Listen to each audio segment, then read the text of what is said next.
Good evening everyone. हम लोग modern physics के रेडियो एक्टिविटी चैप्टर को पढ़ रहे हैं। इसमें हम लोगों ने 2 लेक्चर को कर लिया है। जो भी स्टूडेंट पहले के लेक्चर को नहीं देख पाए हैं वह रियल केमिस्ट्री के चैनल पर जाएं, प्लेलिस्ट में जाएं, वहाँ सारा लेक्चर 1 बाय 1 करके दिया हुआ है। पीछे के जितने भी लेक्चर हैं वो प्लेलिस्ट में हैं। आप लोग प्लेलिस्ट में जा कर के सब लेक्चर को 1 बाय 1 करके देख सकते हैं।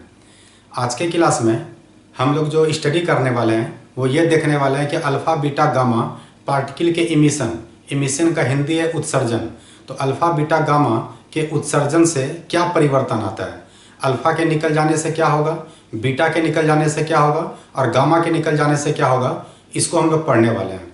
फिर इसी में हम लोग देखने वाले हैं कि के कैप्चर क्या होता है, के कैप्चर के बारे में पढ़ेंगे। फिर पॉजिट्रॉन क्या होता है उसके बारे में देखेंगे और कुछ न्यूमेरिकल को आज हम लोग करने वाले हैं। तो चलिए स्टार्ट करते हैं। यहाँ पर हेडिंग दे दीजिए आप लोग, change bye the emission of alpha beta and gamma particle. इसका हिंदी हो गया अल्फा बीटा और गामा पार्टिकल के उत्सर्जन से होने वाला परिवर्तन। हिंदी में मैंने क्या बताया आप लोग लिख लीजिए, अल्फा बीटा और गामा किरणों गामा कणों के उत्सर्जन से होने वाला परिवर्तन, है ना। तो हम लोग एक एक करके देखने वाले हैं कि अल्फा के निकलने से क्या परिवर्तन होगा, बीटा के निकलने से क्या परिवर्तन होगा और गामा के निकलने से क्या परिवर्तन होगा। तो यहाँ पर पहला नंबर में हम लोग देख रहे हैं अल्फा पार्टिकल इमिशन, मतलब अल्फा कण का उत्सर्जन। तो अल्फा कण का उत्सर्जन होने पर क्या होगा तो उसको हम लोग समझते हैं। अल्फा कण का जो सिंबल है, संकेत है, उसको हम लोग अल्फा इस तरह से दिखाते हैं, या फिर अल्फा में हम लोग को पता है कि 2 पॉजिटिव चार्ज होता है तो हम लोग इस तरह से रिप्रेजेंट कर सकते हैं। और मैंने पिछले क्लास में बताया था आप लोगों को कि अल्फा के निकलने से परमाणु संख्या में 2 का कमी और द्रव्यमान संख्या में 4 का कमी होता है। तो 2 और 4 जो होता है वह हीलियम का होता है। तो याद रखना है कि अल्फा पार्टिकल और हीलियम पार्टिकल दोनों एक ही है। याद रखना है कि हीलियम 2 पॉजिटिव चार्ज, 2 प्लस का मतलब इस पर 2 इलेक्ट्रॉन लॉस हो गया। तो हीलियम में 2 इलेक्ट्रॉन 2 प्रोटॉन और 2 न्यूट्रॉन है। तो इलेक्ट्रॉन निकल गया तो बच गया 2 प्रोटॉन और बच गया 2 न्यूट्रॉन। तो याद रखना है कि अल्फा को हम लोग 3 तरह से रिप्रेजेंट कर सकते हैं। पहला इस तरह से, फिर अल्फा पे 2 प्लस से, या फिर हीलियम 2 और 4 से। तो ये अल्फा का संकेत हो गया, सिंबल हो गया। उसके बाद है अल्फा का द्रव्यमान जिसको कि हम लोग मास कहते हैं। तो अल्फा का जो द्रव्यमान है वह है 4 और यहाँ पे यूनिट लिखा गया है एमयू, एटॉमिक मास यूनिट, है ना। तो एटॉमिक मास यूनिट, परमाणु द्रव्यमान इकाई। तो याद रखना है कि अगर ऑब्जेक्टिव क्वेश्चन में आया कि अल्फा का द्रव्यमान कितना होता है तो अल्फा का द्रव्यमान 4 होता है। उसके बाद है अल्फा का स्पीड। तो स्पीड है 1/10 ऑफ स्पीड ऑफ लाइट। याद रखना है कि प्रकाश का जो वेग होता है वो 3 गुना 10 पे पावर 8 होता है, उसका 1/10वां भाग। तो 1/10वां भाग है तो 3 गुना 10 पे पावर 8, ये एक नीचे तो ऊपर जाएगा तो 1 जीरो कम हो जाएगा। तो इसको हम लोग लिख सकते हैं 3 गुना 10 पे पावर 7 मीटर पर सेकेंड। तो इस लैंग्वेज को हम लोग लिख सकते हैं 3 × 10⁻7 मीटर पर सेकेंड। तो ये ऑब्जेक्टिव के लिए याद रखना है कि अल्फा का जो मास होता है वो 4 mu होता है और अल्फा का जो स्पीड है वो 1/10 ऑफ स्पीड ऑफ लाइट है ना। अब हम लोग के लिए मेन चीज क्या है कि अल्फा पार्टिकल के इमिशन से क्या होता है। तो मान लीजिए कि कोई एलिमेंट है x, कोई एटम है x, है ना, जिसका कि एटॉमिक नंबर z है और मास नंबर a है। याद होगा आप लोगों को कि एटॉमिक नंबर को z से सूचित करते हैं और मास नंबर को a से सूचित करते हैं। और ये x क्या है तो x कोई एटम में कोई भी एलिमेंट है। तो यहाँ पर बताया जा रहा है कि अगर इस x एटम से एक अल्फा लॉस हो जाए, एक अल्फा निकल जाए, लॉस का हिंदी है त्याग। तो अगर एक अल्फा का त्याग हो जाए तो हमको जानना है कि एटॉमिक नंबर और मास नंबर में क्या चेंज आएगा।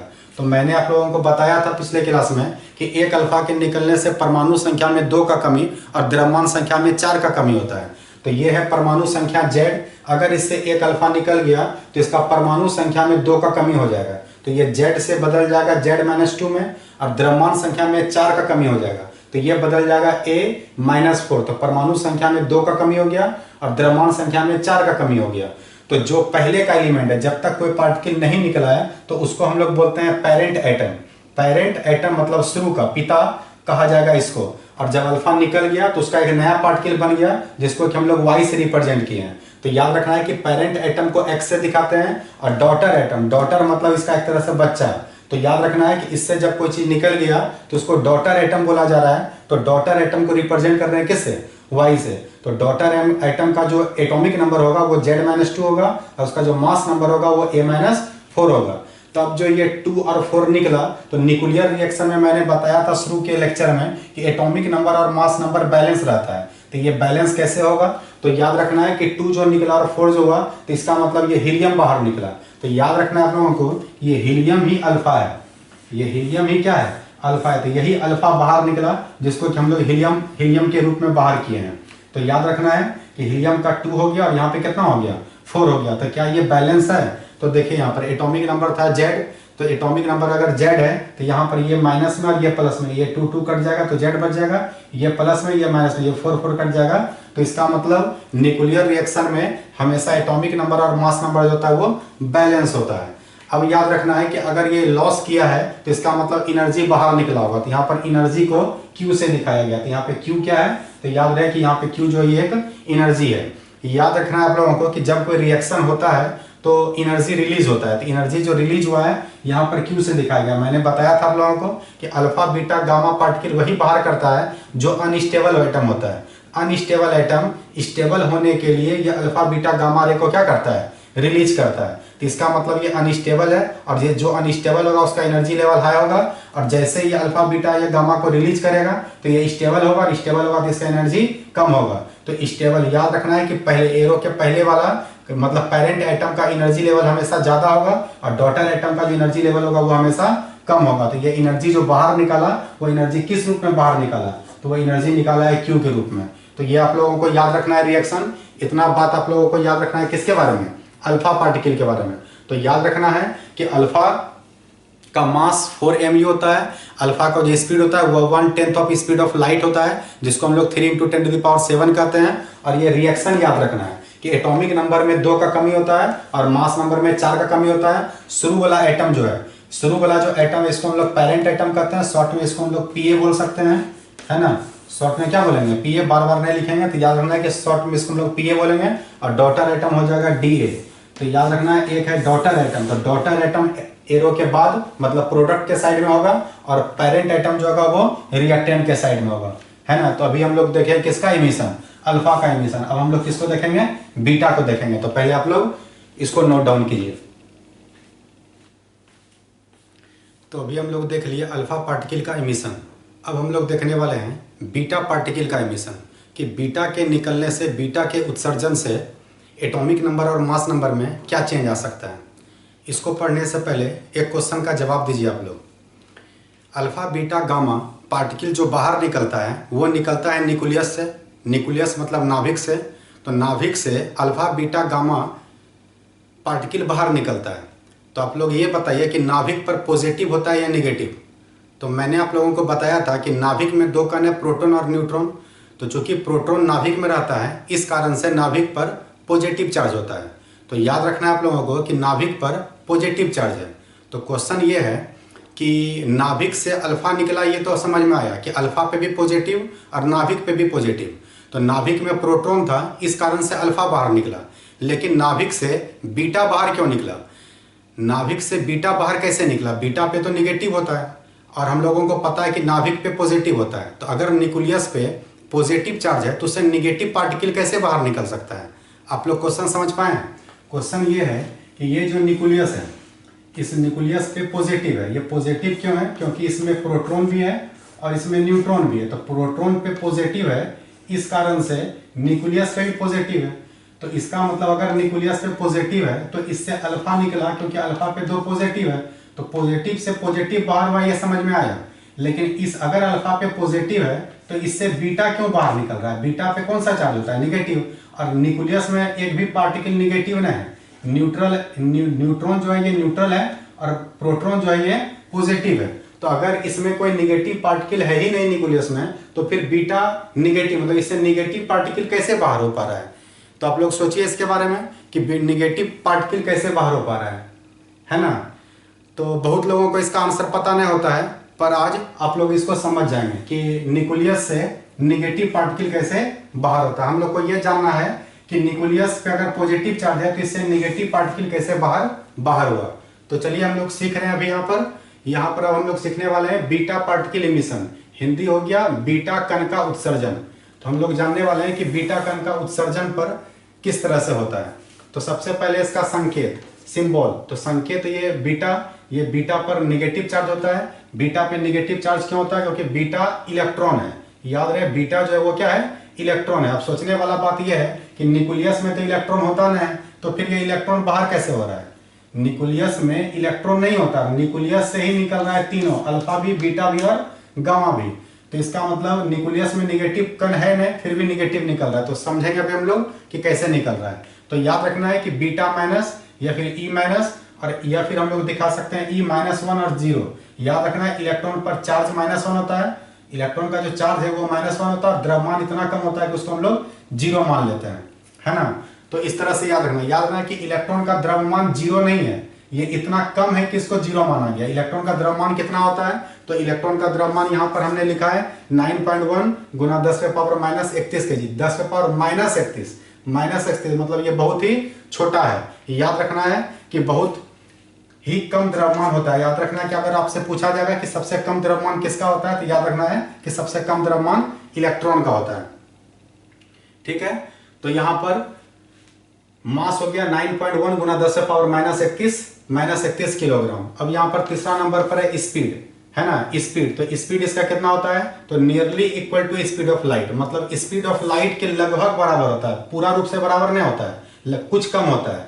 याद रखना है कि नियरली मतलब उसके नजदीक का। तो याद है nearly equal to speed of light, तो कितना होता है? तो 2 × 10⁸। स्पीड ऑफ लाइट होता है 3 × 10⁸, लेकिन इसका स्पीड है 2 × 10⁸। याद है ये एग्जैक्ट वैल्यू नहीं है, ये लगभग में है। तो 2 × 10⁸ और यूनिट हो जाएगा मीटर पर सेकंड। स्पीड का यूनिट क्या होता है? मीटर पर सेकंड। तो याद रखना है कि अगर बीटा पार्टिकल का स्पीड पूछा जाएगा तो हम लोग क्या बोलेंगे कि nearly equal to speed of light, या फिर उसको नॉमिकल वैल्यू में कितना बता सकते हैं? 2 × 10⁸ मीटर पर सेकंड। तब हम लोग ये समझने वाले हैं कि न्यूक्लियस से ये बीटा पार्टिकल कैसे बाहर निकलता है। तो इसके बारे में आप लोग ये जानिए कि इस न्यूक्लियस में 2 पार्टिकल है, एक है प्रोटॉन और एक है न्यूट्रॉन, है ना। तो ये जो न्यूट्रॉन होता है, ये न्यूट्रॉन टूटता है, न्यूट्रॉन का विखंडन होता है, और ये टूट करके देता है एक प्रोटॉन और एक इलेक्ट्रॉन। फिर से सुनिए, एक न्यूट्रॉन के टूटने से एक प्रोटॉन बनता है और एक इलेक्ट्रॉन बनता है। यहां पर देखिए मैं रिएक्शन लिखा हूं, ये रिएक्शन है हम लोगों का। ये रिएक्शन पर ध्यान दीजिए कि एक न्यूट्रॉन का जो द्रव्यमान होता है वो 1 होता है, और न्यूट्रॉन पे कोई चार्ज नहीं होता है, नीचे वाला चार्ज है और ऊपर वाला मास है ना। तो न्यूट्रॉन का जो चार्ज होता है वो 0 होता है, मतलब न्यूट्रल होता है, इस पर कोई ना प्लस होता है ना माइनस होता है, तो 0 हो गया। और न्यूट्रॉन का द्रव्यमान 1 होता है, ठीक। तो एक न्यूट्रॉन जब टूटता है तो वह एक प्रोटॉन देता है और एक इलेक्ट्रॉन देता है। याद रखिएगा, ऑब्जेक्टिव के लिए भी इंपॉर्टेंट है कि एक न्यूट्रॉन के टूटने से क्या मिलता है। तो एक न्यूट्रॉन के टूटने से एक प्रोटॉन मिलता है और एक इलेक्ट्रॉन मिलता है। तो प्रोटॉन हो गया 1 ये 1 इसका पॉजिटिव चार्ज है और 1 इसका मास है। अब यहाँ पर इलेक्ट्रॉन है, इलेक्ट्रॉन का जो चार्ज होता है वो -1 होता है। ये दोनों में डिफरेंस केवल इतना है कि प्रोटॉन पर पॉजिटिव चार्ज होता है और इलेक्ट्रॉन पर नेगेटिव चार्ज होता है। इलेक्ट्रॉन का मास जो है वो 0 है। तो अब हम लोग इसको अगर ऐड करें तो ऐड करने पे यहाँ पर 0 आना चाहिए, तो +1 और -1, तो +1 -1 मिला के 0 हो जाएगा। अब मास 1 आना चाहिए, तो 1 और 0, तो ये दोनों को ऐड करेंगे तो यहाँ पर 1 आ जाएगा। तो याद रखना है कि एक न्यूट्रॉन के टूटने से एक प्रोटॉन और एक इलेक्ट्रॉन मिलता है। और प्लस में ये है एंटी न्यूट्रिनो। एंटी न्यूट्रिनो का ना तो चार्ज होता है और ना ही इसका कोई मास होता है। याद रखना है कि दोनों 0-0 होता है। तो ये आता किस लिए है? तो ये है मोमेंटम कंजर्वेशन। ये जो इसमें जो स्पीड होता है, इसमें जो स्पीड निकलेगा तो उसके मोमेंटम को कंजर्व करने के लिए ये आता है। तो याद रखना है कि कुछ बुक में इसको दिखाया भी नहीं जाता है, पर आप लोगों को याद रखना मेन रिएक्शन इतना दूर तक का ही है। ये याद रखना है कि इसको बोलते हैं मोमेंटम कंजर्वेशन, ठीक है। मोमेंटम संवेग का जो कंजर्वेशन है उसको हम लोग दिखाते हैं न्यू के ऊपर डैश से। इसको न्यू बार पढ़ते हैं, इस डैश को बार पढ़ते हैं तो न्यू बार। इसका नाम क्या है? इसका नाम है एंटी न्यूट्रिनो। तो याद रखना ये क्या होता है? तो ये होता है मोमेंटम कंजर्वेशन। ना तो इसका चार्ज है ना तो इसका मास है। तो जब ये दोनों 0-0 है तो डिपेंड इतना पे ही करेगा। तो याद कर लीजिए कि एक न्यूट्रॉन के टूटने से एक प्रोटॉन मिलता है और एक इलेक्ट्रॉन मिलता है। तो मैंने बताया था कि ये सब कुछ बैलेंस होना चाहिए रिएक्शन में। तो यहाँ पर जीरो है तो जीरो कैसे आया, तो ये +1 -1 मिला के जीरो, और ये 1 कैसे आया, तो यहाँ का 1 यहाँ का जीरो भी मिला के जीरो, और ये जीरो और ये भी जीरो है, इससे कोई अंतर नहीं पड़ेगा। तो इसका मतलब ये बीटा पार्टिकल कैसे निकल रहा होगा, तो ये जो न्यूक्लियस है, इस न्यूक्लियस में दो पार्टिकल है, प्रोटॉन और न्यूट्रॉन। तो यही न्यूट्रॉन टूट जाता है और ये न्यूट्रॉन टूट करके प्रोटॉन और इलेक्ट्रॉन देता है। यही इलेक्ट्रॉन जो देता है तो यही बदल जाता है बीटा में, ये बदल जाता है किस में, बीटा में। इसलिए न्यूक्लियस से पॉजिटिव तो निकलता है, ये साथ में निगेटिव भी निकलता है। तो याद रहे इस निगेटिव को कौन देता है, ये जो बीटा पार्टिकल है ये एक्चुअल में इलेक्ट्रॉन है, और ये इलेक्ट्रॉन आता है किसके कारण से, न्यूट्रॉन के कारण से। न्यूट्रॉन टूटता है और न्यूट्रॉन टूट करके प्रोटॉन और इलेक्ट्रॉन देता है, और इसी इलेक्ट्रॉन को जो बाहर निकलता है तो उसको हम लोग क्या नाम देते हैं, बीटा पार्टिकल नाम देते हैं। तो आप लोगों को समझ में आया कि ये बीटा कहां से बाहर निकलता है, इसलिए बीटा को हम लोग इलेक्ट्रॉन कहते हैं, इसलिए बीटा को हम लोग क्या बोलते हैं, इलेक्ट्रॉन कहते हैं। अब हम लोग को समझना है कि बीटा पार्टिकल के इमिशन से एटॉमिक नंबर और मास नंबर में क्या चेंज आएगा। तो मैंने आप लोगों को पिछले क्लास में बताया था कि बीटा के निकलने से परमाणु संख्या में 1 का वृद्धि होता है और द्रव्यमान संख्या में कोई चेंज नहीं आता है। तो उसी बात को यहाँ पर दिखाया गया। ये कोई एटम है x मान लिए हैं, कुछ भी मान सकते हैं, तो यहाँ पर x मान है। एटॉमिक नंबर को Z से सूचित करते हैं और मास नंबर को A से दिखाते हैं। तो एक बीटा के निकलने से परमाणु संख्या में 1 का वृद्धि, तो 1 का वृद्धि, यहाँ पर क्या Z+1, यहाँ पर 1 बढ़ गया है, और इसके मास नंबर में कोई चेंज नहीं होता है। तो पहले भी A था और बाद में भी A है। तो ये जो परमाणु संख्या 1 से बढ़ गया तो इसका मतलब बीटा कण बाहर निकलेगा। तो बीटा को हम लोग इलेक्ट्रॉन कहते हैं। याद रहे कि यही हम लोग के लिए बीटा है, ये हम लोग के लिए क्या है, बीटा है। तो बीटा बाहर हुआ तो इस इलेक्ट्रॉन पर चार्ज कितना है, -1, इसका मास कितना है, 0। तो याद रखना है कि बैलेंस है कि नहीं। तो यहाँ पर Z है, तो यहाँ पे देखिए Z+1 और ये -1, ये -1 +1 कट जाएगा, ये कट जाएगा, ये कट जाएगा, तो केवल Z बच जाएगा। यहाँ भी Z, और यहाँ पर मास नंबर A है, तो यहाँ पर M और 0, तो A और 0 को जोड़ेंगे तो A बचेगा। और याद रहे कि फिर से इसका नाम है एंटी न्यूट्रिनो, ना तो इसका मास है और ना ही इसका कोई चार्ज है। तो चार्ज भी 0 है और मास भी 0 है। ये केवल मोमेंटम कंजर्वेशन के लिए, इसको लिख भी सकते हैं और नहीं भी लिख सकते हैं। तो मेन रिएक्शन हम लोग के लिए इतना सा है। तो याद रहे कि एरो के पहले वाले को पेरेंट एटम और एरो के बाद वाले को क्या बोलते हैं, डॉटर एटम। आ रहा है बात समझ में। तो हम लोग देख लिए अल्फा के बारे में और बीटा के बारे में, कि अल्फा का इमिशन और बीटा का इमिशन। अब हम लोग देखने वाले हैं गामा का इमिशन। हम पिछले क्लास में बताए थे कि गामा के निकलने से ना तो परमाणु संख्या में कोई चेंज आता है और ना तो द्रव्यमान संख्या में चेंज आता है। ऐसा क्यों होता है, क्योंकि गामा का ना तो कोई मास होता है और गामा पे ना तो कोई चार्ज होता है। याद रखना है कि गामा को हम लोग फोटोन कहते हैं। फोटोन क्या है, तो सूर्य से जो प्रकाश आता है, सन से जो प्रकाश आता है, वो एनर्जी के छोटे छोटे पैकेट के रूप में आता है, और उस एनर्जी के छोटे से पैकेट को हम लोग फोटोन कहते हैं या क्वांटम फोटोन कहते हैं। तो याद रखना है आप लोगों को कि गामा पार्टिकल जो है या गामा जो रे है, एक्चुअल में ये पार्टिकल है, ये रे है। तो गामा जो रे है इसको हम लोग फोटोन कहते हैं। तो इसके बारे में जरा समझते हैं यहाँ पर। तो हम लोग यहाँ पर लिखे हैं गामा, यहाँ पे पार्टिकल लिखे हैं, रे लिखे हैं। याद रहे गामा को एक कण है, ये रे है, किरण है। तो गामा रे इमिशन, तो गामा के निकलने से क्या होता है, तो यहाँ पे लिखा हुआ है कि there is no change atomic number and mass number by the emission of gamma ray. मतलब क्या हुआ कि गामा रे के निकलने से ना तो परमाणु संख्या में कोई चेंज आता है और ना तो द्रव्यमान संख्या में कोई चेंज आता है। तो आप लोग लिख सकते हैं कि गामा रे के निकलने से परमाणु संख्या और द्रव्यमान संख्या में कोई परिवर्तन नहीं आता है। अब यहाँ पर है सिंबल। तो गामा का संकेत कैसा है, तो गामा का संकेत कुछ वाई के जैसा है। हम लोग वाई में कुछ ऐसे लिखते हैं, पर इसमें क्या होता है कि एक लाइन इस तरह से, फिर ये है और ये फिर स्ट्रेट है, जिसको हम लोग गामा कहते हैं। तो गामा का ना तो कोई चार्ज है और ना तो कोई मास है, इसलिए ये 0 0 है। याद रहे कि गामा को हम लोग फोटोन कहते हैं और फोटोन को हम लोग h से दिखाते हैं, है ना। मैक्स प्लैंक का एक फार्मूला था E=h, जो हम लोग 11 में पढ़े थे मैक्स प्लैंक क्वांटम थ्योरी में। तो याद रखना है कि ये h क्या है, तो h एक तरह का एनर्जी है, और ये एनर्जी किसका एनर्जी है, तो ये फोटोन का एनर्जी है। और ये फोटोन का एनर्जी आता कहाँ से है, तो फोटोन का एनर्जी आता है सनलाइट से या किसी तरह के एनर्जी से। तो याद रखना है कि गामा को हम लोग इस तरह से रिप्रेजेंट कर सकते हैं। अब है गामा का मास। तो याद रखना है गामा का कोई द्रव्यमान नहीं होता है, तो इसको लिखे हैं मासलेस, मतलब 0। गामा का है चार्ज, तो चार्ज भी कुछ नहीं होता है, इसलिए ये भी 0। अब है गामा का स्पीड। तो गामा का स्पीड सबसे अधिक होता है, या गामा का स्पीड सबसे अधिक क्यों होता है, क्योंकि ये इसका द्रव्यमान नहीं है, इसलिए इसका है ना स्पीड सबसे ज्यादा है। याद रहे नहीं होने का मतलब कि इसका रेस्ट मास जीरो है, इसका रिलेटिवली मास कुछ होता है। तो याद रखना है कि गामा का स्पीड जो है वो सबसे ज्यादा, सबसे ज्यादा मतलब कितना, तो equal to speed of light, मतलब प्रकाश के वेग के बराबर। हम लोग को पता है कि प्रकाश का वेग होता कितना है, तो 3 गुना 10 के पावर 8 मीटर पर सेकेंड। तो हम लोग को ऑब्जेक्टिव में पूछ सकता है कि प्रकाश के वेग के बराबर कौन चलता है, अल्फा बीटा गामा। तो याद रखना आंसर होगा गामा। तो इतना बात आप लोगों को समझ में आ गया। तो अब यहाँ पर 2 को पॉइंट है, ये 2 पॉइंट है। पहला पॉइंट है आयनाइजेबल पावर। तो आयनोजेबल पावर हिंदी हो गया आयनीकरण क्षमता। तो आयनीकरण क्षमता जो है वो सबसे ज्यादा अल्फा का है, उससे कम बीटा का, उससे कम गामा का है। सबसे ज्यादा आयनाइज जो कर सकता है वो अल्फा करता है। तो इसका आयनन क्षमता सबसे ज्यादा क्यों है, इसलिए क्योंकि इस पे चार्ज भी सबसे ज्यादा है।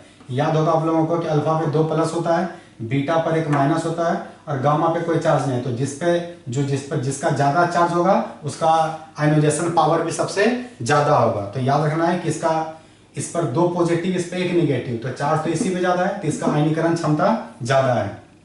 अगला है पेनिट्रेशन पावर। पेनिट्रेशन पावर मतलब क्या बोलते हैं इसको हिंदी में, वेदन क्षमता।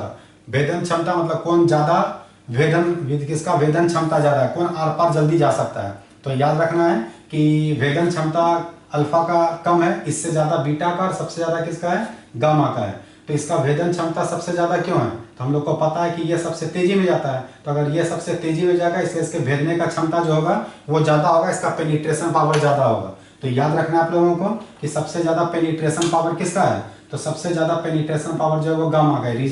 रीजन की इसका स्पीड जो है वो प्रकाश के वेग के बराबर है, 3 गुना 10 के पावर 8 है ना। इससे कम इसका है, इससे कम इसका है। तो इसका हम लोग का कितना पता है, ये नियरली मतलब 2 इंटू 10 टू द पावर 8 है, और इससे भी कम इसका है। तो इसका कितना है, तो इसका 3 इंटू 10 टू द पावर, इसका है 3 इंटू 10 टू द पावर 7। तो याद रहे इसमें 10 टू द पावर 8 है, इसमें 10 टू द पावर 8 है, लेकिन इसमें 10 टू द पावर 7 है। तो याद रखना है कि ये कम हो गया, तो ये कम है इसलिए इसका भेदन क्षमता कम है, इससे ज्यादा इसके बीटा का और इससे ज्यादा गामा का है ना। तो अभी हम लोग देख लिए किसके किसके बारे में, अल्फा के बारे में, बीटा के बारे में और गामा के बारे में। गामा पे क्वेश्चन कम आता है, जो भी हम लोग को क्वेश्चन ज्यादा आएगा वो अल्फा पे आएगा और बीटा पर आएगा। गामा के बारे में केवल इतना याद रखना है कि गामा जो होता है वो एक तरह का एनर्जी है, एक तरह का फोटोन है, जिसको हम लोग एच न्यू से रिप्रेजेंट करते हैं। और याद रखना है कि इसका जो भेदन क्षमता है वो सबसे ज्यादा होता है। तो आप लोग इसको लिखिए। तो हम लोग ये देख लिए कि अल्फा बीटा गामा के इमिशन से क्या होता है, एटॉमिक नंबर और मास नंबर में क्या चेंज आता है। अब जो हम लोग को नेक्स्ट क्वेश्चन है वो है के कैप्चर। के कैप्चर क्या होता है इसके बारे में हम लोग अब समझने वाले हैं। तो यहाँ पर याद रखना है कि के जो है ये न्यूक्लियस के नज़दीक का सबसे फर्स्ट सेल होता है के। आप लोगों को पता होगा कि नाभिक के बगल का सबसे पहला कक्षा का नाम क्या होता है, के कक्षा, के सेल। तो याद रखना है यहाँ पर कि के कैप्चर क्या होता है। तो के कैप्चर के बारे में आप लोग ये समझिए कि ये है हम लोगों का न्यूक्लियस, नाभिक। हम लोगों को पता है कि नाभिक में प्रोटॉन और न्यूट्रॉन होता है, और इसके बगल का सबसे पहला कक्षा, इसके बगल का सबसे पहला कक्षा है ये हम लोगों का के कक्षा, ठीक। इसके बगल का इसी तरह से दूसरा कक्षा है एल कक्षा। तो ये हम लोगों का के कक्षा, ये हम लोगों का एल कक्षा। तो नाभिक के बगल का सबसे पहला कक्षा है के, और इस के कक्षा में भी इलेक्ट्रॉन घूम रहा है, और इस सब में भी इलेक्ट्रॉन घूम रहा है, ठीक। तो यहाँ पर है ये इस तरह से कि नाभिक में जो प्रोटॉन और न्यूट्रॉन है, तो इसका जो प्रोटॉन है जिस पर कि पॉजिटिव चार्ज है, ये क्या करता है कि के सेल के एक इलेक्ट्रॉन को कैप्चर कर लेता है। के सेल के एक इलेक्ट्रॉन को कैप्चर कर लेता है। तो ये जो इलेक्ट्रॉन है ये न्यूक्लियस में इंटर कर जाता है, और न्यूक्लियस में इंटर करके ये प्रोटॉन और इलेक्ट्रॉन मिलकर न्यूट्रॉन में बदल जाता है। फिर से समझिए, ये जो नाभिक में प्रोटॉन है ये सबसे नजदीक का कक्षा है के, तो के एक इलेक्ट्रॉन को कैप्चर कर लेता है। कैप्चर मतलब पकड़ लेना। तो यहाँ के एक इलेक्ट्रॉन को अंदर कर लेता है, और ये प्रोटॉन और ये इलेक्ट्रॉन मिल करके इसके अंदर एक न्यूट्रॉन का निर्माण कर लेता है। तो उसका रिएक्शन देखिए किस तरह से है। रिएक्शन यहाँ पर यह है कि ये जो नाभिक में प्रोटॉन है या के सेल के एक इलेक्ट्रॉन को कैप्चर कर लिया, एक इलेक्ट्रॉन को ले लिया, और ये ले करके बदल जाता है किसमें, न्यूट्रॉन में। मतलब कि नाभिक में एक प्रोटॉन घट जाता है और नाभिक में एक न्यूट्रॉन क्या होता है, बढ़ जाता है। तो चूंकि वो के इलेक्ट्रॉन को कैप्चर कर लिया इसलिए इसका नाम क्या रखा गया, इसलिए इसका नाम रखा गया के कैप्चर। तो ये रिएक्शन देखिए बैलेंस है, यहाँ पर +1 और -1, तो +1 -1 जीरो हो जाएगा। तो यहाँ पे देखिए न्यूट्रॉन का जो चार्ज है, न्यूट्रॉन का चार्ज जीरो है। अब यहाँ पर प्रोटॉन का मास है 1 और न्यूट्रॉन का मास है 0, तो 1 और 0 तो 1 हो जाएगा, और यहाँ पर भी 1 है। तो ये रिएक्शन बैलेंस है। और यहाँ पर मोमेंटम को कंजर्व करने के लिए कौन आता है? न्यूट्रिनो आता है। याद रहे इसके पहले जो हम लोग देखे थे वो एंटी न्यूट्रिनो था। एंटी न्यूट्रिनो में यहाँ पे डैश आएगा, यहाँ पे बार आएगा। अगर बार नहीं दिया हुआ हो तो समझना इसको क्या बोलते हैं? न्यूट्रिनो। तो वो भी मोमेंटम कंजर्वेशन है, ये भी मोमेंटम कंजर्वेशन है। ना तो इसका कोई चार्ज है और ना तो इसका कोई मास है, तो इसको इग्नोर कर सकते हैं। तो हम लोग का मेन रिएक्शन यहाँ से यहाँ तक हुआ। तो याद कर लीजिए कि एक प्रोटॉन और एक इलेक्ट्रॉन मिल करके बनाता है किसको? बनाता है न्यूट्रॉन को। तो इसका नाम के कैप्चर क्यों पड़ा ये समझ में आया? के यहाँ पर क्या है? तो के यहाँ पर कक्षा है, सेल है। तो के सेल जिसको कि हम लोग ऑर्बिट भी बोलते हैं, है ना। तो ये के सेल के एक इलेक्ट्रॉन को कैप्चर कर लिया, कैप्चर करके बदल गया किसमें? बदल गया न्यूट्रॉन में। तो इसलिए इसका नाम रखा गया के कैप्चर। तो हम लोग को एग्जाम में अगर क्वेश्चन आया कि के कैप्चर क्या होता है, तो इसका आंसर हम लोग क्या लिखेंगे? इसके आंसर में लिखेंगे कि जब नाभिक में उपस्थित कोई एक प्रोटॉन, जब नाभिक में उपस्थित कोई एक प्रोटॉन के कक्षा के एक इलेक्ट्रॉन को, के कक्षा के एक इलेक्ट्रॉन को कैप्चर कर, के कक्षा के एक इलेक्ट्रॉन को कैप्चर कर न्यूट्रॉन का निर्माण करता है, न्यूट्रॉन का निर्माण करता है, तो ऐसी घटना ही के कैप्चर कहलाती है। ऐसी घटना ही क्या कहलाती है? के कैप्चर कहलाती है। और वहां पर इस रिएक्शन को लिख करके दिखाना है। आ रहा है बात समझ में? तो के कैप्चर का ये रिएक्शन हो गया कि एक प्रोटॉन और एक इलेक्ट्रॉन मिलकर के बदल जाता है किस में? बदल जाता है न्यूट्रॉन में। ये वाला क्वेश्चन 2016 में जेई में पूछा गया है। Joint entrance examination JEE IIT JEE जो है उसमें आईआईटी जेई के 2016 में ये क्वेश्चन पूछा गया था। ये रिएक्शन ऑप्शन में दिया हुआ था, बताना था कि के कैप्चर का रिएक्शन कौन सा है। तो के कैप्चर का रिएक्शन क्या होगा? तो एक प्रोटॉन और एक इलेक्ट्रॉन मिलेगा तो वो क्या बनाएगा? एक न्यूट्रॉन बनाएगा। और मोमेंटम को कंजर्व करने के लिए एक न्यूट्रिनो क्या होगा? बाहर होगा। तो याद रखना है इस बात को, आप लोग इसको उतारिए। तो अभी हम लोग देखें के कैप्चर के बारे में। तो के कैप्चर हम लोगों का क्या है? तो नाभिक में उपस्थित जो प्रोटॉन है, एक प्रोटॉन जो है वो अपने सबसे नजदीक के कक्षा के से एक इलेक्ट्रॉन को कैप्चर कर लेता है और कैप्चर करके बदल जाता है किसमें? न्यूट्रॉन में। तो इसलिए इसका नाम क्या रखा गया? के कैप्चर रखा गया। याद रखना है कि के कैप्चर का जो घटना है वो केवल अनस्टेबल एटम में होता है। अनस्टेबल एटम मतलब जिससे कि अल्फा बीटा गामा रे क्या होता है? बाहर निकलता है, उसमें भी किसी किसी में होता है। तो ये के कैप्चर का घटना जो है सब रेडियो एक्टिव एलिमेंट में नहीं होता है, ये रेयर केस में होता है, किसी किसी में होता है। तो याद रखना है ये के कैप्चर के बारे में। अब हम लोग जो अगला पढ़ने वाले हैं उसका नाम है पोजिट्रॉन। पोजिट्रॉन, तो पोजिट्रॉन क्या होता है? प्रोटॉन तो हम लोग समझ रहे हैं, फोटोन भी समझ रहे हैं। प्रोटॉन हो गया जो नाभिक में है, फोटोन हो गया जो सूर्य से प्रकाश आ रहा है। लेकिन अब नाम है पोजिट्रॉन। ये पोजिट्रॉन क्या होता है? तो याद रखना कि इलेक्ट्रॉन का रिवर्स है। इलेक्ट्रॉन का जो है वो रिवर्स है, मतलब उल्टा है। इलेक्ट्रॉन पर नेगेटिव चार्ज होता है तो ये प्रोटॉन पे पॉजिटिव चार्ज होता है। बाकी सब कुछ सेम है, लेकिन केवल चार्ज का डिफरेंस है कि इलेक्ट्रॉन नेगेटिवली चार्ज पार्टिकल है और ये जो पोजिट्रॉन है ये पॉजिटिवली चार्ज पार्टिकल है। क्या मतलब? तो जरा ध्यान देना है। ये जो हम लोगों का पार्टिकल है पोजिट्रॉन, तो ये जो पोजिट्रॉन है, तो सबसे पहले जानिए कि पोजिट्रॉन को E+ से सूचित करते हैं। इलेक्ट्रॉन को किसे दिखाते हैं? इलेक्ट्रॉन को दिखाते हैं E- से, और E- जो है वो हम लोगों का बीटा पार्टिकल है। लेकिन ये पोजिट्रॉन जो होता है ये E पर प्लस होता है। तो इस कारण से आप लोग ये समझिए कि ये जो हम लोगों का बीटा है, ये जो बीटा है, इस बीटा को हम लोग दो पार्ट में डिवाइड कर सकते हैं, है ना। एक हो जाएगा बीटा माइनस और एक हो जाएगा ये बीटा प्लस। तो ये जो बीटा माइनस है यही हम लोगों का इलेक्ट्रॉन है। ये हम लोगों का क्या है? इलेक्ट्रॉन। ये हम लोगों का इलेक्ट्रॉन है। और ये जो बीटा प्लस है यही हम लोगों का पोजिट्रॉन है। पोजिट्रॉन है, इसका नाम क्या है? इसी का नाम है पोजिट्रॉन।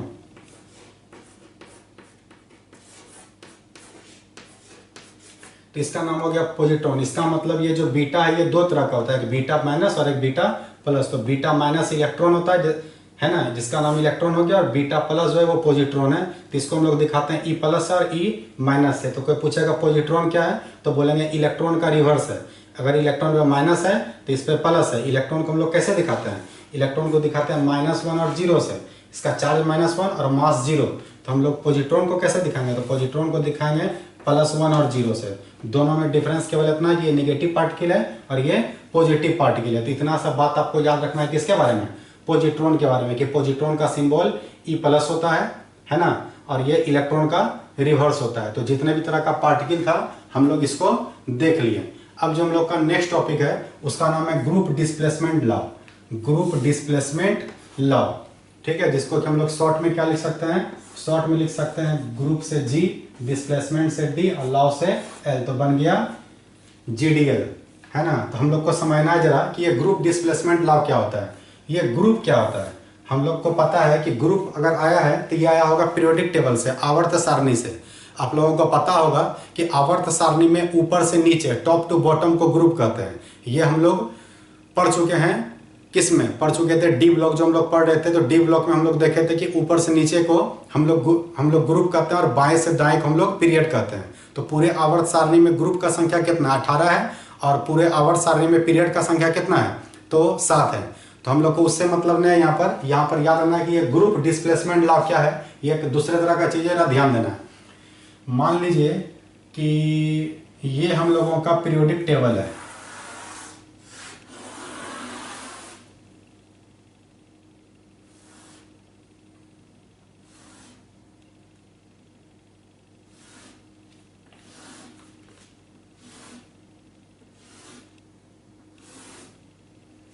मान लीजिए कि हम लोगों का पीरियोडिक टेबल है, ठीक।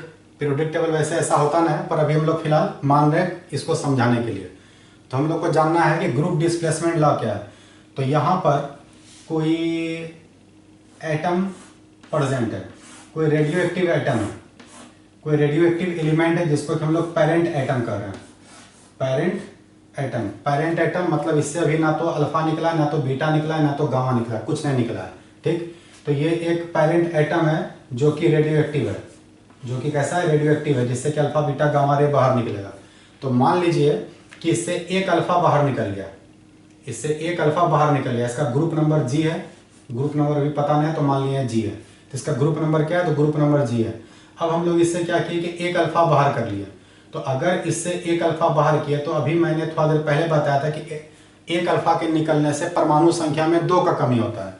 तो अगर इसका ग्रुप नंबर G है और एक अल्फा इससे निकल गया तो इसका मतलब इसका परमाणु संख्या 2 से घटेगा। तो 2 से घटेगा तो क्वेश्चन देगा कि इसका जो ग्रुप है वह किधर जाएगा, तो इसका अगर एटॉमिक नंबर 2 से घट गया तो 2 अंक पीछे आ जाएगा। इसका मतलब यहां से यहां आ जाएगा, तो इस जगह पर ये आ जाएगा,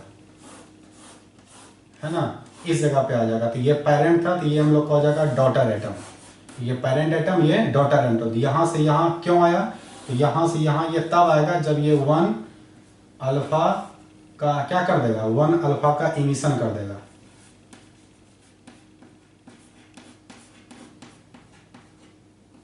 एक अल्फा का इमिशन, तो याद रखना कि अगर ये एक अल्फा का इमिशन किया, 1 अल्फा का इमिशन, या एक अल्फा का लॉस कर सकता है। तो एक अल्फा को जैसे लॉस करे, लॉस ही इमिशन है, तो एक अल्फा को जैसे लॉस करेगा तो ये ग्रुप नंबर यहाँ पे आ जाएगा। तो इसका मतलब ये चले जाएगा किस में, तो G-2 में, ये G-2 में चले जाएगा, ठीक। और अगर मान लीजिए कि ये पेरेंट एटम में ये एक बीटा को लॉस कर दिया, तो मैंने आपको बताया था कि बीटा के लॉस होने से परमाणु संख्या 1 से बढ़ जाता है,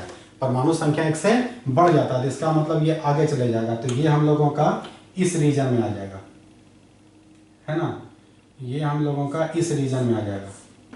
तो इस रीजन में आने पर इसका मतलब इसका ग्रुप नंबर G+1 हो जाएगा, एक बढ़ जाएगा। तो ये भी हम लोग के लिए हो गया डॉटर एटम। तो ये हम लोग का पेरेंट एटम है।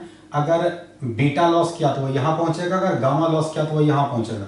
तो यहाँ से यहाँ कब पहुंचेगा, जब ये 1 बीटा का लॉस करेगा, है ना, एक बीटा का लॉस करेगा। तो इस पर क्वेश्चन कैसे आ सकता है, इस पर क्वेश्चन ये आएगा कि कोई एलिमेंट है जो ग्रुप नंबर, है ना, जो ग्रुप नंबर 16 का है। अब बोलेगा कि इससे एक अल्फा का लॉस हो गया, क्वेश्चन समझिए ठीक से। अब बोलेगा कि ये 1 अल्फा का लॉस कर दिया, तो बताएं कि इसका ग्रुप नंबर क्या होगा। तो हम लोगों को पता है कि अगर ये पेरेंट एटम, क्वेश्चन देगा कि कोई पेरेंट एटम है जिसका कि ग्रुप नंबर कितना है, ग्रुप नंबर 16 है, तो अगर वो एक अल्फा का लॉस किया तो बताएं कि उसका ग्रुप नंबर क्या होगा। तो अगर वो एक अल्फा का लॉस क्या है, इसका मतलब इसका एटॉमिक नंबर, ये जो भी पेरेंट एटम है इसका एटॉमिक नंबर ये पता नहीं है, लेकिन ये क्वेश्चन में दिया कि इसका ग्रुप नंबर कितना है, ग्रुप नंबर 16 है। तो इसका जो भी पेरेंट एटम होगा, अगर ये एक अल्फा का लॉस क्या है तो इसके परमाणु संख्या में 2 का कमी आएगा, और जैसे 2 का कमी आएगा तो इसका ग्रुप नंबर भी 2 से घट जाएगा। तो 2 से घट जाएगा, इसका मतलब अगर ये ग्रुप नंबर 16 में था तो 16 में 2 घटा दो, इसका मतलब अब जो इसका जो भी एटम होगा वो चले जाएगा ग्रुप नंबर कितना में, 14 में। तो ये हो जाएगा हम लोग के लिए डॉटर एटम। इसका मतलब डॉटर एटम एक अल्फा के निकलने से ग्रुप नंबर 14 हो जाएगा, ठीक। और अगर बोलता है कि ये एक बीटा का लॉस कर दिया, 1 बीटा का लॉस हो गया, तो हम लोग को पता है कि एक बीटा के निकलने से एटॉमिक नंबर 1 से बढ़ जाता है। तो अगर एटॉमिक नंबर 1 से बढ़ जाएगा तो परमाणु संख्या 1 से बढ़ेगा, तो ग्रुप नंबर भी 1 से बढ़ जाएगा। तो अगर ये 16 में था तो ये पहुंच जाएगा ग्रुप नंबर कितना में, तो ये पहुंच जाएगा ग्रुप नंबर 17 में। तो ये भी हम लोग का डॉटर एटम होगा।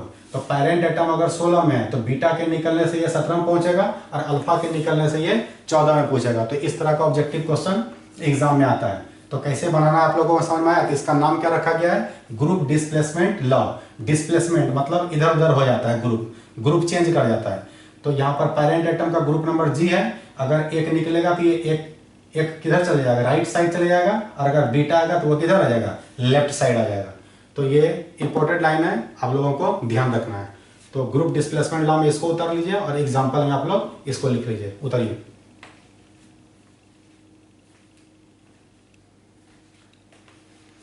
अब हम लोग कुछ न्यूमेरिकल करने वाले हैं। अब हम लोग ये देखने वाले हैं कि अल्फा बीटा गामा से रिलेटेड किस तरह का क्वेश्चन एग्जाम में आता है। तो यहाँ पर ध्यान दीजिए। यहाँ पर फर्स्ट क्वेश्चन है NP, जिसका कि एटॉमिक नंबर 93 और मास नंबर है 237। ये बदल चुका है विषुमत BI में, जिसका कि एटॉमिक नंबर है 83 और मास नंबर है 209। तो हम लोग को बताना है कि ये 93 से जब 83 में कन्वर्ट हो गया तो बताना है कि कितना अल्फा बाहर हुआ और कितना बीटा बाहर हुआ। यहाँ अल्फा और बीटा का संख्या निकालना है। आप लोग निकाल सकते हैं, पिछली क्लास में हम लोग ऐसा क्वेश्चन किए थे। तो आप लोग वीडियो को पॉज कीजिए और अपने से बनाइए, और फिर बना करके ये आंसर को मिलाइए। अब यहाँ पर अल्फा को निकालना है। हम लोगों को पता है कि अल्फा को जब भी निकालते हैं तो मास नंबर से निकालते हैं, एटॉमिक नंबर से नहीं निकालते हैं। क्यों? क्योंकि एटॉमिक नंबर में चेंज अल्फा और बीटा दोनों के कारण आता है, लेकिन मास नंबर में जो चेंज आता है वो केवल अल्फा के कारण आता है। तो जब भी अल्फा को निकालेंगे तो मास नंबर से निकालेंगे। तो देखते हैं जरा कि कैसे निकालेंगे। तो यहाँ पर इसका मास नंबर है 237, तो 237 में घटा देंगे 209 को, तो पहले 200 कैंसिल हो जाएगा। अब बचेगा 37 में 9 जाएगा। तो अगर 37 में 9 जाएगा तो हम लोग को बच जाएगा कितना, 28 बचेगा। अब हम लोग इसको भाग कितना से देंगे, तो पता है कि अल्फा के निकलने से द्रव्यमान संख्या में 4 का कमी आता है। तो 4 का कमी आता है तो इसको भाग कितना से देंगे, 4 से देंगे। तो जैसे 4 से देंगे तो ये 4 से क्या बार में कट जाएगा, 7 बार में, है ना। तो 7 बार में ये कटेगा, 4 सते 28, तो 7 बार में कटेगा। तो पता चल गया कि अल्फा का संख्या कितना हो जाएगा, अल्फा का संख्या 7 हो जाएगा। अब हम लोग को निकालना है बीटा निकालना। बीटा कैसे निकलेगा, तो बीटा को ठीक से जरा समझिए। एक अल्फा के निकलने से अगर एक अल्फा निकलता तो परमाणु संख्या में 2 का कमी होता, और यहाँ अल्फा निकल के हो गया है 7 को। तो अगर 7 को निकला है तो इसमें कमी कितना का आना चाहिए, 14 को। एक अल्फा के निकलने से 2 का कमी आता है, तो 7 को के निकलने से 14 का कमी आएगा। तो 14 का कमी आना चाहिए, लेकिन अब कमी आया कितना है, तो 93 से बदल गया 83 में। तो 93 में 83 को घटाएंगे तो 10, तो चेंज हो रहा है 10 का और होना चाहिए था 14 का। तो इसका मतलब दोनों के बीच का डिफरेंस कितना, तो दोनों के बीच का डिफरेंस 4। इसका मतलब बीटा का संख्या कितना होगा, 4 होगा, है ना। ऐसा क्वेश्चन हम लोग पहले के लेक्चर में कर चुके हैं। जो लोग नहीं देख पाए हैं वो पीछे के लेक्चर को देखें। फिर से यहाँ पे देखिए, यहाँ पर भी अल्फा का संख्या बताएंगे। तो 235 में 207 को हम लोग क्या करेंगे, घटाएंगे। तो पहले 200 कैंसिल, 35 में से 7 जाएगा। तो अगर 35 में से 7 गया तो फिर से बच जाएगा 28, और मास नंबर में 4 का चेंज आता है। इसका मतलब इसका भी आंसर कितना आएगा, इसका भी आंसर 7 आएगा। अब यहाँ पे 7 है तो इसका मतलब यहाँ पर भी 14 आएगा, है ना, 14 आएगा। अब यहाँ पे 92 और यहाँ 82 है, इसका मतलब फिर से डिफरेंस कितना का है, 10 का। इसका मतलब यहाँ पर भी आंसर 4 आएगा। तो दोनों में आंसर सेम आ रहा है। क्वेश्चन अलग अलग है लेकिन दोनों का आंसर क्या है, दोनों का आंसर सेम है। तो ऐसा क्वेश्चन हम लोग पिछले लेक्चर में कर चुके हैं। अब ये नया टाइप का क्वेश्चन यहाँ पर है, ध्यान देना इसको। ये 3rd नंबर क्वेश्चन है। क्वेश्चन क्या है कि बीटा पर जब हीलियम से आघात करवाया गया, मतलब हीलियम के साथ इसका जब रिएक्शन हुआ तो ये कन्वर्ट हो गया कार्बन में। ये कन्वर्ट किस में हो गया, कार्बन में। तो अब बताना है कि यहाँ पर जो फिल इन द ब्लैंक्स दिया गया, खाली जगह दिया गया, इसमें कौन सा पार्टिकल बनेगा। तो कौन सा पार्टिकल बनेगा इसका पता कैसे चलेगा, इसका पता कैसे चलेगा, कैसे पता चलेगा कि यहाँ अल्फा निकला कि बीटा निकला कि गामा निकला कि इलेक्ट्रॉन निकला कि प्रोटॉन निकला कि न्यूट्रॉन निकला कि पॉजिट्रॉन निकला, क्या निकला, इसका पता कैसे चलेगा। तो जरा देखते हैं कैसे पता चलेगा। हम लोगों को पता है कि रेडियो एक्टिविटी चैप्टर में ये जो हीलियम है यही हम लोगों का अल्फा है। ये इसका मतलब अल्फा से इस पर बम्बार्डिंग करवाया गया है। तो हम लोग को ये जानना है कि वहां पर क्या बना होगा। तो न्यूक्लियर रिएक्शन में एटॉमिक नंबर और मास नंबर बैलेंस होना चाहिए। तो देखते हैं बैलेंस है, यहाँ पे 4 और 2 6, तो यहाँ पर 6 है। इसका मतलब यहाँ पे जो भी बनेगा उसका मास नंबर 0 आएगा, है ना। वो नीचे 0 आएगा, ऊपर कितना आना चाहिए, तो यहाँ पर 9 4 13, तो 13 होना चाहिए। यहाँ पर कितना है, यहाँ पर है 12, तो इसका मतलब ऊपर में आना चाहिए 1। तो ऐसा क्या है जिसका कि मास नंबर 1 है और चार्ज 0 है। तो इसका मतलब यहाँ पे बना होगा न्यूट्रॉन। आप लोगों को याद होगा न्यूट्रॉन का चार्ज 0 होता है जबकि मास 1 होता है। तो इसका मतलब इस फिल इन द ब्लैंक्स में क्या भराएगा, इस फिल इन द ब्लैंक्स में न्यूट्रॉन भराएगा। तो कैसे भरे आप लोगों को समझ में आया, एक बार फिर से देख लीजिए। इन दोनों को जोड़े तो 6 आया, इसका मतलब यहाँ नीचे 0 आना चाहिए। इन दोनों को जोड़े तो 13 आया, यहाँ पे 12 था, बच गया 1, तो यहाँ 1 दिया। अब 0 और 1 किसका होता है, न्यूट्रॉन का। तो पता चल गया कि यहाँ पर न्यूट्रॉन भराएगा, है ना। नीचे वाला क्वेश्चन देखते हैं, चौथा नंबर क्वेश्चन में देख रहे हैं कि यहाँ पर नीचे को बैलेंस करते हैं। पहले यहाँ 15 और यहाँ 14 है, इसका मतलब 1 बच गया। तो यहाँ पर जो भी भराएगा उसका नीचे में 1 आना चाहिए, ठीक है, 1 आना चाहिए। और यहाँ पर देख रहे हैं 30 और 30 है, इसका मतलब ऊपर में आना चाहिए 0। तो ऊपर 0 आना चाहिए और नीचे 1 आना चाहिए। तो ऐसा क्या हो सकता है, अगर हम लोग यहाँ इलेक्ट्रॉन दे दें, तो इलेक्ट्रॉन तो -1 होता है, -1 और 0 होता है। तब तो ये बैलेंस हुआ, ये बैलेंस नहीं हुआ। यहाँ पर 14 में से 1 गया, 14 में से 1 गया 13 हो जाएगा, यहाँ तो 15 है। इसका मतलब यहाँ पर इलेक्ट्रॉन नहीं होगा, यहाँ पर +1 होगा। इलेक्ट्रॉन पर +1, तो इलेक्ट्रॉन अगर पॉजिटिव हो जाता है तो इसी को हम लोग पॉजिट्रॉन कहते हैं।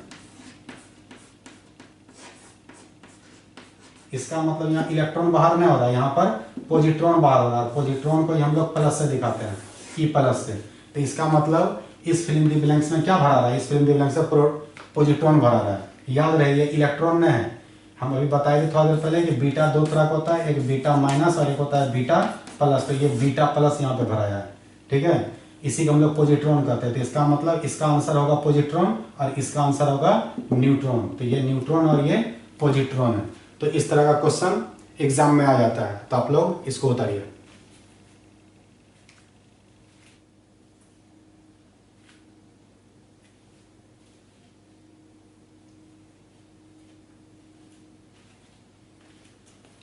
तो अब ये नेक्स्ट क्वेश्चन है। नेक्स्ट क्वेश्चन आप लोगों के पास ये है कि ये यूरेनियम है, यूरेनियम 92 और इसका मास नंबर दिया है 235। अब कह रहा है कि इस यूरेनियम से अगर 5 अल्फा को निकाल दिया जाए और 4 बीटा को निकाल दिया जाए तो बताएं कि ये जो न्यू एटम है, इस न्यू एटम में न्यूट्रॉन, नंबर ऑफ न्यूट्रॉन की संख्या कितनी होगी। इसमें न्यूट्रॉन का संख्या बताना है, इसमें न्यूट्रॉन का क्या बताना है, संख्या। ये क्वेश्चन जब हम एग्ज़ाम दे रहे थे IIT का तो उस साल ये क्वेश्चन आया हुआ था। ये क्वेश्चन 2008 में IIT में पूछा हुआ क्वेश्चन है। जिस साल हम खुद एग्जाम दे रहे थे उसी साल ये क्वेश्चन पूछा हुआ था। क्वेश्चन क्या है एक बार फिर से आप लोग समझ लीजिए। क्वेश्चन ये है कि यूरेनियम है, यूरेनियम का एटॉमिक नंबर 92 है और मास नंबर जो है वो 235 है। कह रहा है कि इससे 5 अल्फा निकाल दिया जाए और इसी से 4 बीटा भी निकाल दिया जाए। अगर 5 अल्फा और 4 बीटा को निकालते हैं तो बताना है कि इसका जो नया परमाणु बनेगा, नया परमाणु को मान लीजिए हम लोग X मान लेते हैं, तो बताना है कि जो X बनेगा इस X में न्यूट्रॉन की संख्या कितनी होगी, न्यूट्रॉन की संख्या कितनी होगी। 2008 में ये क्वेश्चन पूछा था और उस साल हम खुद एग्जाम दे रहे थे। तो इसका आंसर कैसे आपको पता चलेगा, आप लोग बना सकते हैं। एक बार वीडियो को रोकिए और रोक करके कोशिश कीजिए बनाने का, और नहीं तो फिर यहाँ पर ध्यान दीजिए। इसको हम लोग को सॉल्व करना है। कैसे सॉल्व करेंगे? न्यूट्रॉन निकालना है।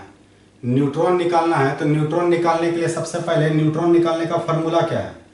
न्यूट्रॉन निकालने का फॉर्मूला क्या है? तो न्यूट्रॉन निकालने का फॉर्मूला होता है A माइनस जेड। ये 11 क्लास में भी बताए हैं और ऐसे भी आप लोगों को बताएं। तो याद रखना है कि न्यूट्रॉन निकालने का फॉर्मूला होता है द्रव्यमान संख्या माइनस परमाणु संख्या।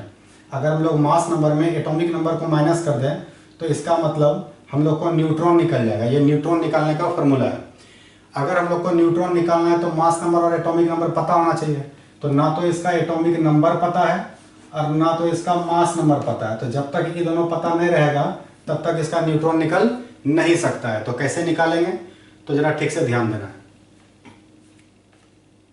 कह रहा इस यूरेनियम से 5 अल्फा निकला है।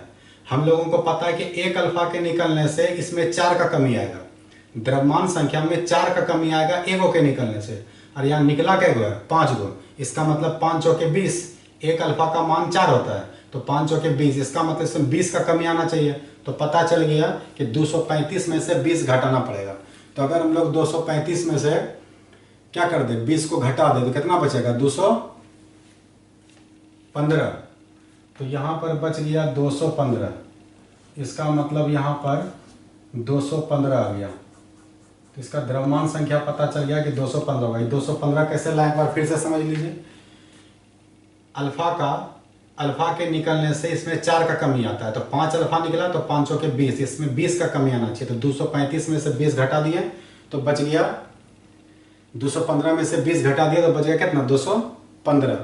अब यहाँ पर है 4 को बीटा भी निकला। तो हम लोग को पता है बीटा के निकलने से मास नंबर में कोई चेंज नहीं आता है। तो मास नंबर तो ठीक है, लेकिन अब इसमें तो चेंज आता है। एटॉमिक नंबर में याद है हम लोग को कि बीटा के निकलने से एटॉमिक नंबर 1 से बढ़ जाता है और अल्फा के निकलने से ये घट जाता है। तो ये घटा रहा है, ये बढ़ा रहा है।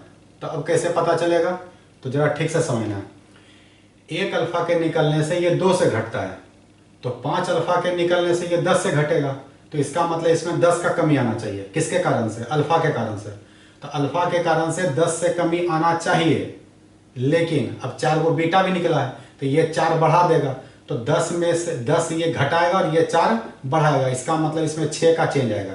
कितना का चेंज आएगा? 6 का। तब इसमें 6 घटा दो तो 92 में अगर 6 को माइनस कर दे, है ना, तो यहाँ पर इसका ए का मान कितना आ जाएगा? ए का मान आ जाएगा 86। ये कैसे आया एक बार फिर से समझ लीजिए। 1 अल्फा के निकलने से इसमें 2 का कमी हुआ। तो 5 अल्फा के निकलने से इसमें 10 का कमी हुआ। तो 10 ये घटाएगा। अल्फा जो है वो 10 को घटाएगा। अब एक बीटा के निकलने से 1 का बढ़ जाता है, 1 का वृद्धि। तो 4 बीटा के निकलने से 4 का वृद्धि। तो ये 10 से घटाएगा, ये 4 से बढ़ाएगा। तो 10 में से 4 घटा दिए, बच गया कितना? 6। तो इसमें 6 घटा दिए। तो जब 6 घटाएंगे तो कितना आ जाएगा? आ जाएगा यहाँ पर 86। तो अब हम लोग को निकालना है न्यूट्रॉन। तो न्यूट्रॉन निकालना है तो इसका मास नंबर, हम लोग को पता चल गया कि 215 है। और इसका ये पता चल गया कि ये कितना है? 86 है। तो हम लोग क्या करेंगे? 215 में घटा देंगे 86 को, है ना। तो 15 में से 6 जाएगा। तो 15 में से 6 जाएगा तो बच जाएगा कितना? 9। यहाँ पर 0 हो गया तो 10 में से 2 गया। तो इसका मतलब 10 में से 8 गया तो 2 बचेगा और यहाँ बच जाएगा। इसका मतलब आंसर आ जाएगा 129। आंसर कितना आ जाएगा? 129। इसका मतलब ये जो नया आइटम है, इस नया आइटम में न्यूट्रॉन की संख्या कितनी होगी? न्यूट्रॉन की संख्या 129 होगी। 129 कैसे लाए आप लोगों को समझ में आया, है ना। पहले हम लोग द्रव्यमान संख्या निकाले, फिर परमाणु संख्या निकाले, और द्रव्यमान संख्या में परमाणु संख्या घटाते हैं तो न्यूट्रॉन का संख्या निकलता है। तो ये क्वेश्चन 2008 में पूछा हुआ था। इसका आंसर कितना है? 129। अब ऐसा ही सेम टू सेम क्वेश्चन यहाँ है। यहाँ पर एटॉमिक नंबर दिया है 93 और मास नंबर दिया है कितना? 237। अब बोल रहा है इससे 7 अल्फा निकालिए और 4 बीटा निकालिए। अब जो नया आइटम बनेगा इसको हम लोग कुछ भी मान सकते हैं, XYZ कुछ भी मान सकते हैं, X मान लिए। तो इसका आप लोग को Z निकालना पड़ेगा और A निकालना पड़ेगा। और निकालने के बाद हम लोग जब A में Z को घटा देंगे तो पता चल जाएगा कि उसमें न्यूट्रॉन की संख्या कितनी है। तो ये क्वेश्चन हम आप लोग के लिए छोड़ रहे हैं। इस क्वेश्चन को बनाना है। अब बना करके कमेंट सेक्शन में आप लोगों को इसका आंसर बताना है। कमेंट में लिखना है कि इसका सही आंसर कितना होगा। आ रहा है बात समझ में? तो आज का क्लास हम लोग यहीं पे क्लोज कर रहे हैं। रेडियो एक्टिविटी जो मॉडर्न फिजिक्स में चल रहा है, इसका हम लोग 3 लेक्चर आज कर लिए हैं, 2 लेक्चर पहले हुआ है। तो जो भी स्टूडेंट पहले के लेक्चर को नहीं देख पाए हैं वो पहले के लेक्चर को देखें, ठीक है।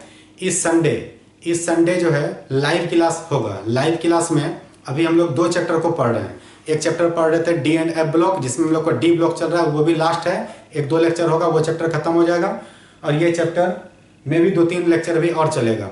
तो याद रखना आप लोगों को कि इस संडे 8 बजे यूट्यूब पर हम लाइव आएंगे और उसमें जो भी क्वेश्चन आप लोगों का है इस चैप्टर से रिलेटेड या उस चैप्टर से, मतलब फिजिक्स से रिलेटेड या केमिस्ट्री से रिलेटेड, जो भी क्वेश्चन इस चैप्टर में है उस क्वेश्चन को आप लोग लाइव कमेंट करके पूछ सकते हैं, ठीक है। Thank you.